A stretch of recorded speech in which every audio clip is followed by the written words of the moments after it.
Je vais juste te laisser parler sur comment tu t'es senti dans ce fight. Et effectivement, est-ce que c'était le type d'adversaire que tu avais besoin pour briller, comme tu l'as fait ce soir au Gomis à Paris, toujours invaincu à l'UFC? Bravo. Merci beaucoup. Oui, c'est le type d'adversaire qu'il me fallait. Je trouve qu'on a fait du beau travail avec l'équipe, avec la factory. En fait, ça s'est passé exactement comme on l'avait prédit. Avec Issa aussi, donc vraiment, on a fait un gros boulot. Voilà, François Laurent aussi, pardon, mon coach de sol. Tout ce qu'on a prévu, en fait, et tout ce qui s'est passé. On savait que ça allait être un adversaire qui allait y aller fort. Les low kicks, pour bloquer ou pas, il allait y aller quand même. Bon, j'ai essayé quand même de bloquer. J'ai vu qu'il continuait quand même, donc on a commencé à éviter plutôt les low kicks parce que voilà, il est bête et méchant comme on le pensait. J'ai fait mon boulot, maintenant je voulais le finir. Le coup de genou sauté à la fin, je voulais qu'il touche, il a manqué de peu. Voilà, je crois que je l'ai touché sur un 1-2, à un moment donné, il a vacillé, mais putain, il a continué quand même. Donc voilà, c'était l'adversaire résistant, vraiment comme je le pensais.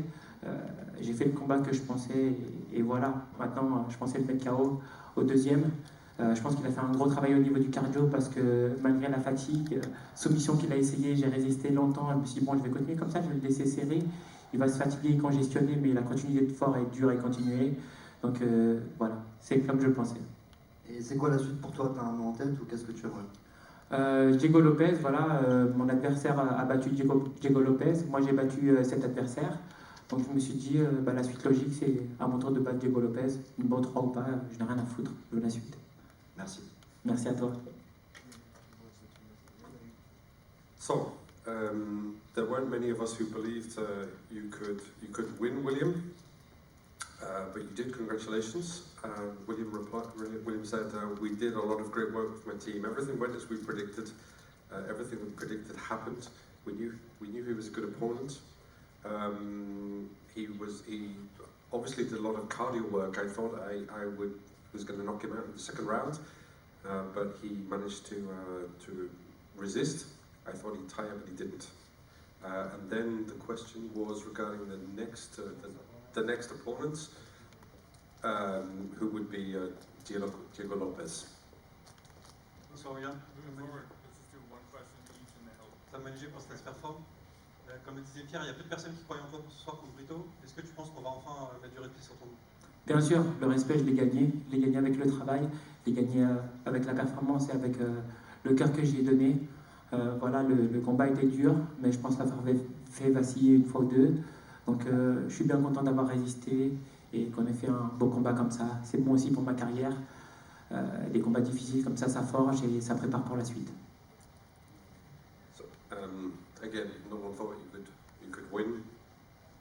Do you think that we can now talk about you in a different light following that win? He said, yes, I certainly got respect. Certainly with the heart that I showed, it was a tough fight. I was happy to have resisted. I think it's a good fight for my career. Difficult fights like that, they all go well for the future. Et pour faire suite à la question sur Diego Lopez, est-ce que tu ressors avec des bobos de ce combat et est-ce que tu aimerais revenir prochainement? J'ai pas de bobo. I don't have any injuries. Non, je n'ai pas. J'ai pas de bobo. Voilà, j'ai bloqué les low kicks, un peu de glace et on est parti pour la suite. Et je veux la suite, j'ai hâte. J'attends que ça. I'm just going to put a little bit of ice on it, and I'm really looking forward to the future. Merci, félicitations. Merci. William, when we heard the French press, they were all like, yeah, he's maybe good enough, or he wins with split decisions, and so on and so on, when we look at that. Actually, if we look at your fights, they are not as close as the people say they are. But if I look back, this one I thought was quite close. What was your own opinion on this fight? Oui. Dans le média français, les gens ils ont dit que peut-être vous n'avez pas le niveau. Mais en fait, quand on a regardé vos combats, ils n'ont pas été aussi contestés que les gens ils le pensaient. Je pensais que ce soir, c'est un combat âpre, dur. Qu'est-ce que vous en pensez? Yeah, it was a big fight, very big fight, hard opponent, he is strong, and I think it's a good fight for my career. I don't care if somebody don't believe in me. I believe in me, that's all, and I'm happy. Thank you. Oui, c'est un combat très dur, c'est un très bon adversaire. Je pense que c'est un combat très bon pour ma carrière et je m'en fiche. C'est les gens ils ne croient pas en moi, moi je crois en moi.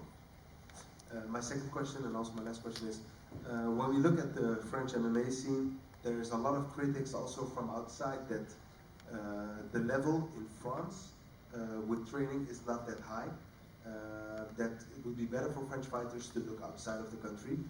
How do you look at that? No, I think it's a Quand on parle de la scène de MMA en France, il y a beaucoup de critiques extérieures à l'étranger que le niveau avec l'entraînement en France n'est pas si haut qu'il le devrait être, aussi haut qu'il le devrait être, et que ça serait mieux pour les combattants français de partir de la France en fait et s'entraîner ailleurs. No, I think it's not true. It's fake. In France, we are best. I mean, the best team, MMA Factory. We do very good work. We have Cyril Gann on the top, and me soon. I'm gonna be one of the best of the world. And I think we have everything. We have all to do a good work. Yeah, and good mentality. We are ready. En fait, c'est pas vrai. On a la meilleure équipe en France, MMA Factory. On fait du très beau travail et je vais être un des meilleurs du monde bientôt. On a tout ce qu'on a besoin ici. I already have a title for your book. The guy from Le Havre becomes a world champion. Of course, from Le Havre to the champion of UFC.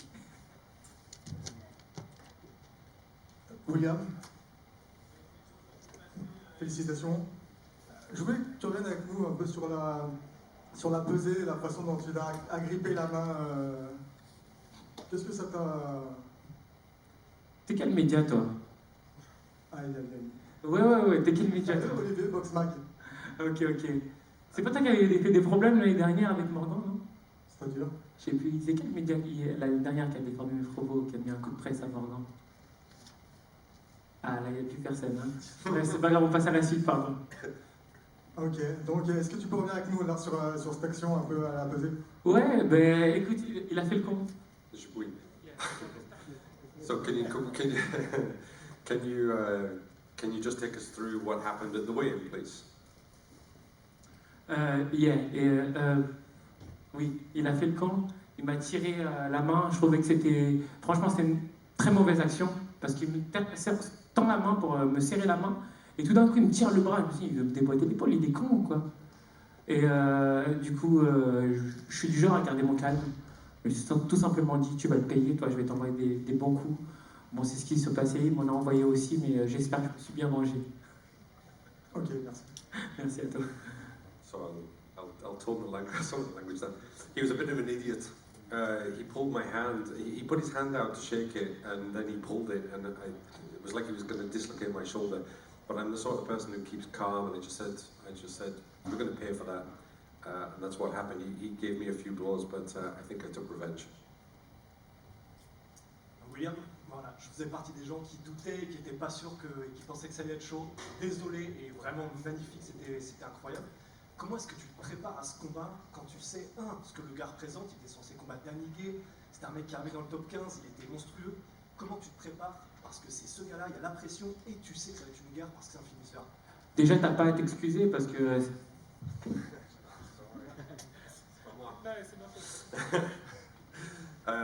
So this gentleman said, I'm one of the people who doubted you. I must apologise. How did you prepare for this fight with a lot of pressure, knowing that you were coming up against such a good opponent? Donc comme je disais, t'as pas à t'excuser parce que bon, j'étais parti perdant pour 3 contre 1 en 25, je crois, un truc comme ça. Donc voilà, c'était dans la logique de tout le monde que j'allais perdre. Et t'as pas pu le deviner, le travail que je fais depuis 1 an, tu vois. On sait pas ce qu'on fait à la salle. Et voilà, pendant 1 an, je me suis préparé comme un dingue, je savais qu'il y avait une suite pour moi. Je me suis dit, un mal, un bien, peu importe voilà, les périodes difficiles qu'on passe, la pesée, perte d'un membre de ma famille, voilà, c'était une période difficile et j'ai continué de m'entraîner, j'ai continué d'y croire. Pendant mon camp, j'ai fait partir ma famille pour être seul dans ma bulle. Voilà, je me suis entraîné fort et voilà, c'est normal que je sois le seul à croire en moi aussi parce que je suis le seul à savoir ce qui se passe à l'intérieur. Donc voilà, t'as pas à t'excuser. Merci. So you don't have to apologise. If you looked at the results, it was logical that I would lose this, but you can't imagine the work that we've put in over the last year. I've prepared like mad for this for a year. It didn't matter what happens, how difficult the period was, losing a family member. I continued to believe in myself. I was in a bubble, and I believed in myself as I was the only one who really knew what was happening. Et une deuxième petite William, et on sent que là, tu es vraiment de plus en plus à l'aise au micro, verbalement, tu es vraiment là, on sent que tu n'hésites plus à dire ce que tu as envie de dire et que tu es vraiment à l'aise dans tes baskets. Il y a eu un changement, enfin, tu as toujours été un peu comme ça, mais là on sent que vraiment tu commences à être ultra à l'aise. Est-ce qu'il y a eu un déclic ou quelque chose qui fait que là tu oses à ce point-là? Well, we can feel now that you're really at ease with the microphone in your hand. Did something happen for that to be the case? C'est une belle question. Faut dire tout simplement que je le ressens. On le sent quand c'est notre moment dans la vie.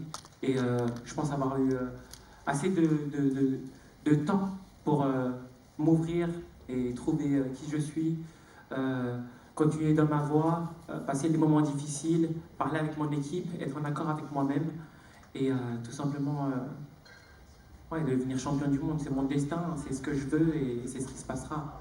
Voilà, on a beau dire le contraire, j'ai toujours été donné perdant dans mes combats et j'ai toujours gagné, donc il n'y a plus rien qui m'arrêtera.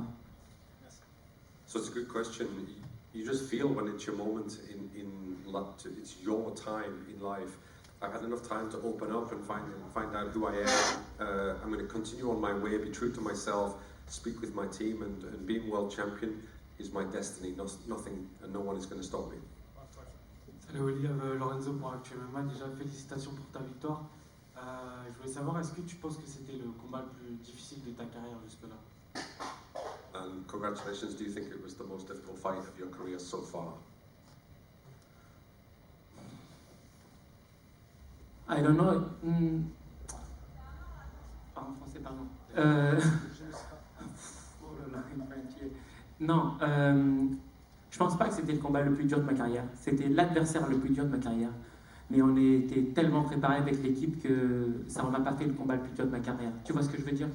Ça aurait dû être le combat le plus dur de ma carrière, mais notre préparation était tellement précise que je m'attendais à tout ce qui est arrivé. Voilà, il n'y a pas eu de surprise pour moi.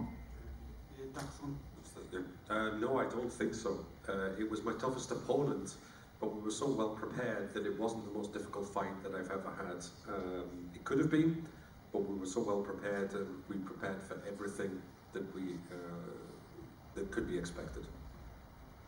Et t'as ressenti quoi au moment de la victoire? Parce que après toutes les critiques, les gens qui parlent t'as montré vraiment du cœur là. Donc est-ce que t'as l'impression d'avoir pris ta revanche sur toutes les critiques qu'il y avait depuis des mois?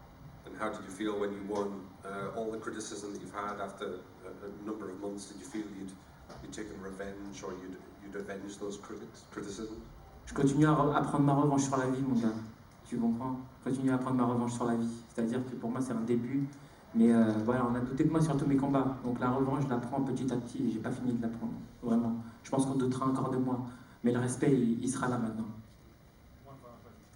I'm just taking my revenge on life. I mean, it's just the start. I've been doubted in every fight, but little by little, I'm taking my revenge. One question from you, William.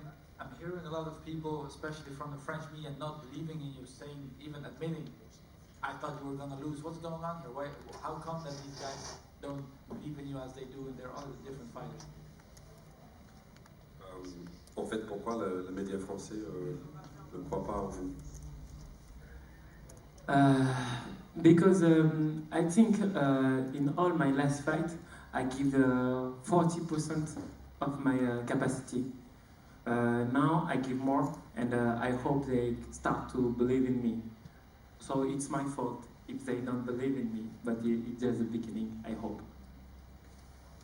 Dans tous mes derniers combats, j'ai donné que 40% de mes capacités. Maintenant, je donne plus. J'espère qu'ils allaient commencer à croire en moi. En fait, c'est de ma faute, mais je pense maintenant qu'il y aura du respect. Thank you. Congrats, and I hope you do. Thank you. Merci.